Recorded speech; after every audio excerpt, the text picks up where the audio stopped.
সহজেই কিন্তু আপনার ডায়াবেটিস কন্ট্রোল হয়ে যায়। একাধিক গবেষণায় দেখা গেছে যদি আপনি দীর্ঘদিন ধরে এবং নিয়মিতভাবে সজনে পাতা খেতে পারেন তখন আপনার শরীরের যে ইমিউনিটি পাওয়ার সেটি এমন পর্যায়ে গিয়ে পৌঁছে যায় তখন বিভিন্ন প্রকারের ক্যান্সার সেলের সাথে লড়াই করতেও কিন্তু আপনার শরীর সক্ষম হয়। এছাড়া সজনে পাতার মধ্যে এক ধরনের সুগার কম্পাউন্ড থাকে যার নাম হলো নিয়াজিমিসিন।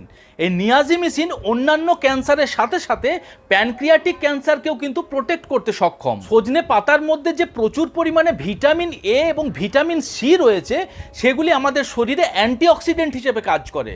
আর আমাদের শরীরে যখন অ্যান্টিঅক্সিডেন্টের মাত্রা বৃদ্ধি পায় তখন আমাদের শরীরের ফ্রি রেডিক্যালগুলিকে ধ্বংস করতে সক্ষম হয়।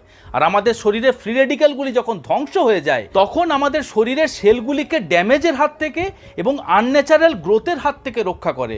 তার ফলে ক্যান্সারের ঝুঁকি কিন্তু অনেকটা কমে যায়। এছাড়া সজনে পাতার মধ্যে রয়েছে প্রচুর পরিমাণে অ্যামাইনো অ্যাসিড।